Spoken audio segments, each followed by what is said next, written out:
Hi guys, मैं अजीत झा अपने channel education by infinity से आज आप लोगों के लिए 12th क्लास का अगला टॉपिक और 12th क्लास के मैट्रिसेस चैप्टर का सबसे इम्पॉर्टेंट टॉपिक लेके आया हूँ। इसे बोलते हैं एलिमेंट्री ट्रांसफॉर्मेशन मेथड या फिर एलिमेंट्री ऑपरेशन मेथड। तो देखिए एक्चुअल में होता क्या है इस मेथड के अंदर, अगर हम बात करें इस मेथड की तो ये मेथड एक प्रोसेस है कैलकुलेट करने का किसी भी मैट्रिसेस के इन्वर्स को। ठीक है ना, इन्वर्स किसी मैट्रिसेस का जो कैलकुलेट होता है, सपोज एक ए मैट्रिसेस है, जब उसका इन्वर्स निकलता है तो वो बन जाता है ए इन्वर्स, कुछ इस टाइप से लिखा जाता है। और जो भी मैट्रिसेस, जिन मैट्रिसेस का इन्वर्स कैलकुलेट होता है उन मैट्रिसेस को हम बोलते हैं इन्वर्टिबल मैट्रिसेस। ठीक है ना। अब आपको यहाँ पे कुछ चीज़ें पहले समझनी पड़ेगी। फर्स्ट ऑफ ऑल आपको ये ध्यान रखना है कि मैट्रिसेस में इन्वर्स सिर्फ और सिर्फ उन्हीं मैट्रिसेस का कैलकुलेट होता है जो कि स्क्वायर मैट्रिक्स होते हैं। मींस सिर्फ और सिर्फ स्क्वायर मैट्रिसेस के ही इन्वर्स कैलकुलेट होंगे, बाकी जितने भी मैट्रिसेस होंगे उनके कभी भी इन्वर्स कैलकुलेट नहीं होते हैं। और स्क्वायर मैट्रिसेस में भी कुछ ऐसे मैट्रिसेस होते हैं जिनका इन्वर्स कैलकुलेट नहीं होता है, तो हम उन मैट्रिसेस को नॉन इन्वर्टिबल मैट्रिसेस बोलते हैं।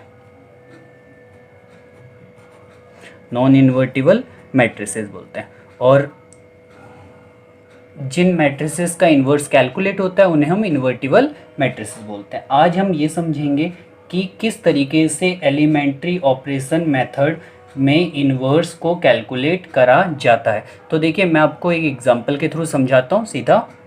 देखिए जैसे अगर मैं फर्स्ट की बात करूँ, 3.1 का पहला क्वेश्चन है, तो इसमें लिखा हुआ है मैट्रिसेस 1 2 -1 और 3। इसका हमें क्या कैलकुलेट करना है, इन्वर्स कैलकुलेट करना है। तो देखिए इन्वर्स के लिए एलिमेंट्री की ही बात करें तो एलिमेंट्री मेथड के अंदर दो टाइप के मेथड होते हैं, एक रो से सॉल्व करना और एक कॉलम से सॉल्व करना। ठीक है ना। मैं पैटर्न आपको दोनों तरीके के बताऊंगा, बट मैं क्वेश्चन सिर्फ एक ही मेथड किसी भी पर्टिकुलर रो से या कॉलम से सॉल्व करूंगा। तो रो इजी कैलकुलेटिव होता है तो इसलिए हम रो से स्टार्ट करेंगे।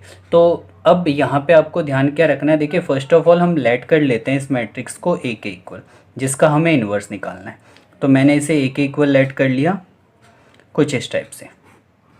ठीक है ना। अब ए के इक्वल लेट करने के बाद देन अब हमें इसका इन्वर्स निकालना है। तो देखिए हम जानते हैं कि मैट्रिसेस को हम कुछ इस टाइप से लिख सकते हैं। अगर मैं इस मैट्रिसेस को कन्वर्ट करना चाहता हूँ या फिर पर्टिकुलर तरीके से लिखना चाहता हूँ तो मैं लिखूँगा for elementary transformation method. Full form में आप लिख लीजिएगा।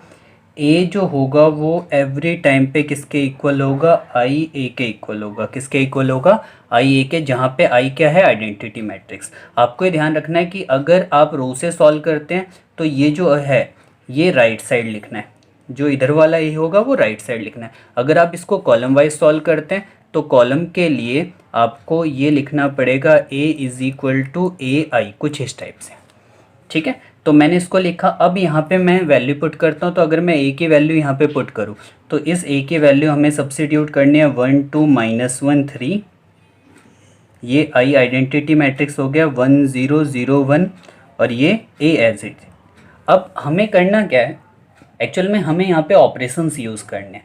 ऑपरेशंस कैलकुलेशन होती है जो हम इन्वर्स के अंदर या फिर इन्वर्स वाले इस मेथड के अंदर यूज़ करते हैं। और ऑपरेशन यूज़ करके हमें पूरे का पूरा ये आइडेंटिटी मैट्रिक्स यहाँ पे शिफ्ट करना है। अगर ये आइडेंटिटी मैट्रिक्स मुझे यहाँ पे शिफ्ट करना है तो उसके लिए हमें इस पोजीशन पे और इस पोजीशन पे, मींस डायगोनल वाली पोजीशन पे 1 लाना है। डायगोनल में हमें क्या लाना है, 1। बाकी सारे के सारे एलिमेंट हमें क्या बनाना है, 0।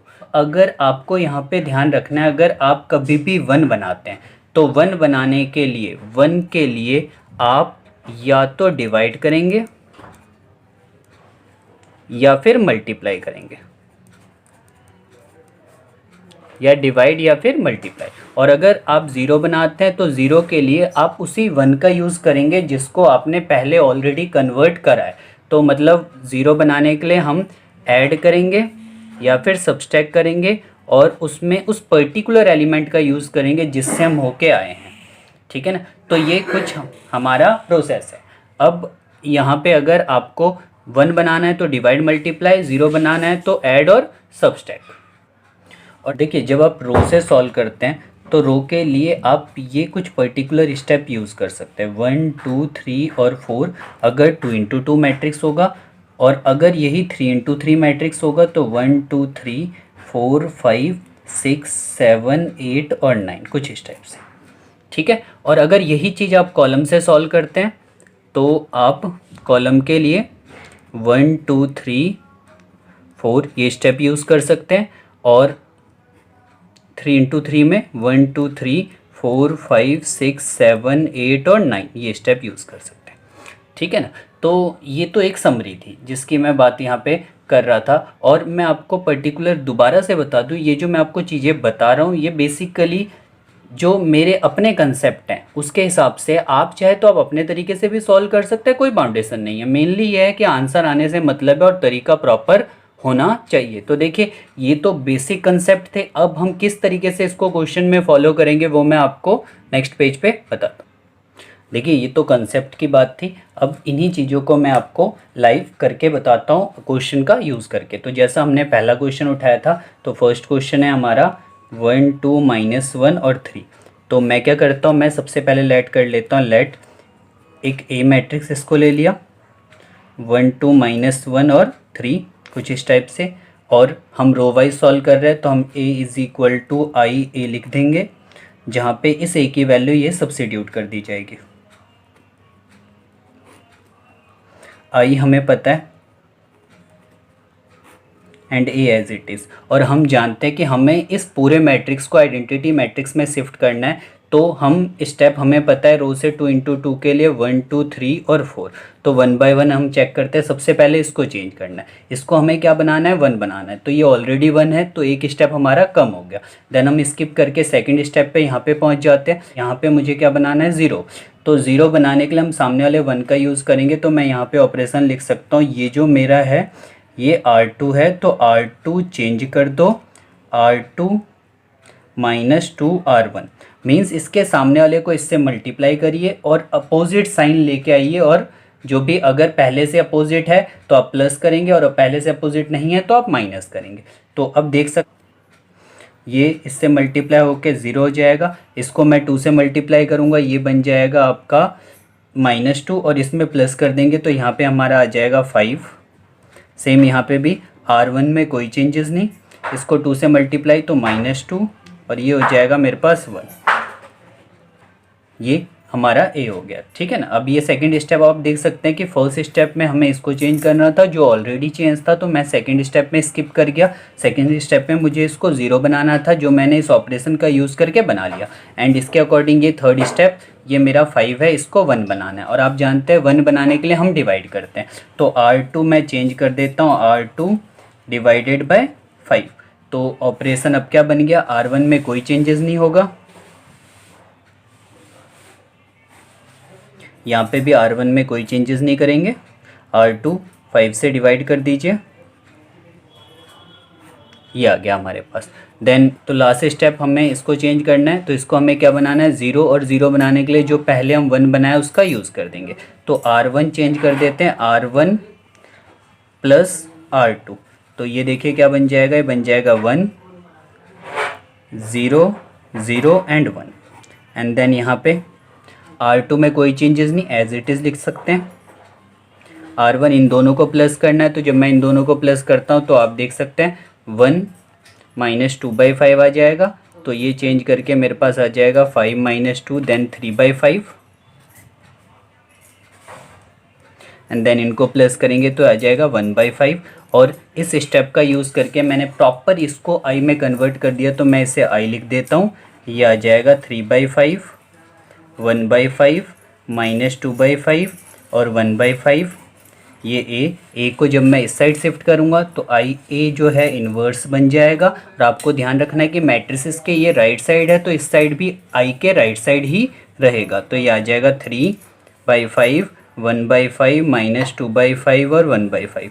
तो ये हमारा ए इन्वर्स बन गया, जो कि आंसर आ गया, वो आ गया 3/5 1/5 -2/5 और 1/5 ये पहले का आंसर है, जो बेसिक कंसेप्ट के साथ मैंने आपको समझाया। इसी 3.2 के अगर सेकंड क्वेश्चन को हम एग्जांपल के तौर पे एक और समझ लें तो आप देख सकते हैं हम क्या करते हैं, सबसे पहले लेट कर लेते हैं इसको ए के इक्वल। तो ए के इक्वल मैं लेट कर लेता हूँ 2 1 1 1।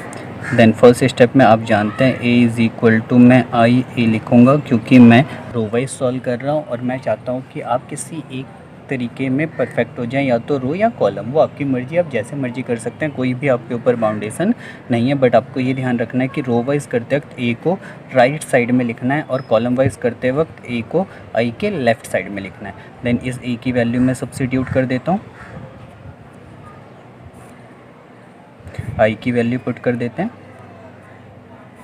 And A as it is. अब हमें करना क्या है, ए को प्रॉपर यहाँ पे आई में कन्वर्ट करना है। और मैंने आपको बताया था कि स्टेप हम किस तरीके से फॉलो करेंगे, हम 1 2 3 और 4 कुछ स्टेप से स्टेप फॉलो करेंगे। अगर मैं रो वाइज सॉल्व करता हूँ तो ठीक है ना, अगर मैं रो वाइज सॉल्व करता हूँ तो 2 × 2 के लिए मैं एक स्टेप फॉलो करूँगा, और अगर मैं कॉलम वाइज सॉल्व करता हूँ तो 1 2 3 और 4 ये स्टेप फॉलो करूँगा। वैसे मैंने आपको पहले भी बताया और अभी भी बता दूं कि ये जो मैं आपको तरीके बता रहा हूँ ये प्रॉपर मेरे कंसेप्ट हैं, आप अपने तरीके से कर सकते हैं, बस मेथड सही होना चाहिए।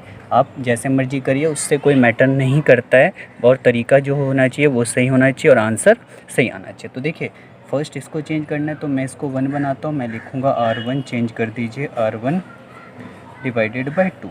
तो ये आ गया 1 1/2 1 और 1। देन यहाँ पे ये आ गया 1/2 0 0 1 और ये ए। देन नेक्स्ट स्टेप में इसको क्या बनाना है, 0, दोनों को माइनस कर देंगे। देन R2 चेंज हो जाए R2 माइनस R1, और जब मैं इसको चेंज करता हूँ तो देखिए R1 में कोई चेंजेस नहीं, तो ये 1/2, इन दोनों को माइनस करेंगे 0, इसको माइनस करूँगा आ जाएगा 1/2। देन यहाँ पे R1 में कोई चेंजेस नहीं, एज इट इज़ रहेगा। R2 इन दोनों को माइनस करना है, माइनस का हाफ आ जाएगा, इन दोनों को माइनस करेंगे 1 बन जाएगा। देन नेक्स्ट स्टेप, अब देख सकते हैं आप ये चेंज हो गया ये, अब इसको क्या करना है, हमें इसको 1 बनाना है। तो मैं यहाँ पे ऑपरेशन लिख देता हूँ कि R2 चेंज कर दो R2 मल्टीप्लाई बाई 2। 1 बनाने के लिए किसी भी नंबर को या तो हम डिवाइड करेंगे या मल्टीप्लाई करेंगे। तो जो नंबर है अगर डिवाइड में है तो हम मल्टीप्लाई करेंगे, और अगर मल्टीप्लाई में है तो डिवाइड करेंगे। तो 2 यहाँ पे डिवाइड में है तो इसलिए मैंने 2 से मल्टीप्लाई कर दिया।